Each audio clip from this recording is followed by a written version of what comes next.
driving home on November 15th, 2010 on JTB, and I was driving along and I went to use the brake on my car, and as soon as I hit the brake, it went straight to the floor. And after that, I went to press the accelerator just to see if that would help to fix it, and as soon as I pressed the accelerator, that went to the floor also. And at that point, I knew that something was up, as the accelerator was stuck on the floor and I couldn't brake. The speedometer was going faster and faster. And that's when I called my mom. I called 911 and had them on the line because I didn't know what the outcome was going to be. And for 5 minutes and 35 seconds, Zach and I spoke on the phone as we tried to find a way to stop the truck or to get the truck out of gear. I got to Hodges and I realized that there was probably no way that I was going to stop this car. So I started to think about how I was actually going to get out of this. As he came to the end of JTB, he was coming off the highway onto A1A, and he said, "Mom, there's traffic ahead of me. I have to do something now." And he did. I got to the bottom of the bridge and I was probably going 90 miles an hour. And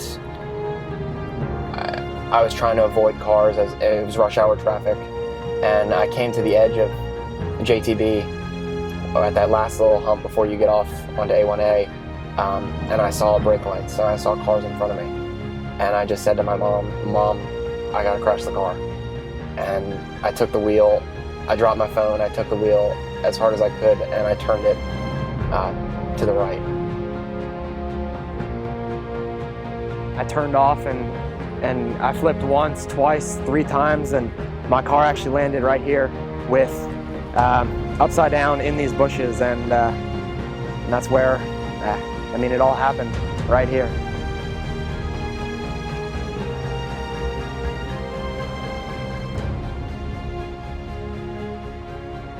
When my parents got to the hospital, they had told me that the paramedics told them at the scene that I had probably broken both of my arms, both of my legs, had internal injuries, had broken my pelvis, and had possibly injured my neck.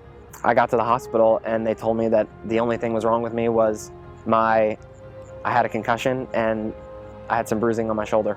I wanted to go see where it had actually happened, and I came here just to see it. I got to the scene and I was walking around looking at the different places that the car had actually hit and slid and just stopped. And I came over to where the car had stopped, and I was looking around in the debris, and on the ground there was one of the cards that you get when you buy a Mackenzie Wilson cross. And it got to me. I couldn't explain how it was still there after they had to drag my car away with a tow truck and after an entire night, but it was still there, and I knew that it was there for a reason.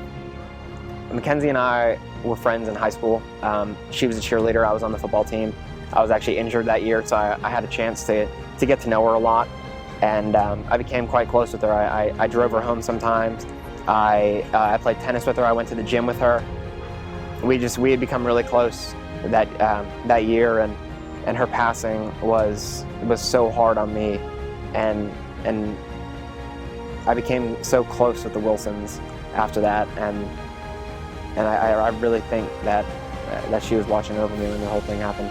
God had his hand with Zach that night, and he was helping to guide and protect him and help guide me in what could have been a very tragic night. And I since then have come to realize that regardless of the trials that I may be facing in life, that God is there to protect me and watch over me, and I have a certain peace about myself knowing that that's the truth. Well, almost dying isn't the best thing. I know that it was a blessing in disguise, and I know that the crash is actually what brought me to Jesus and brought me to Christ.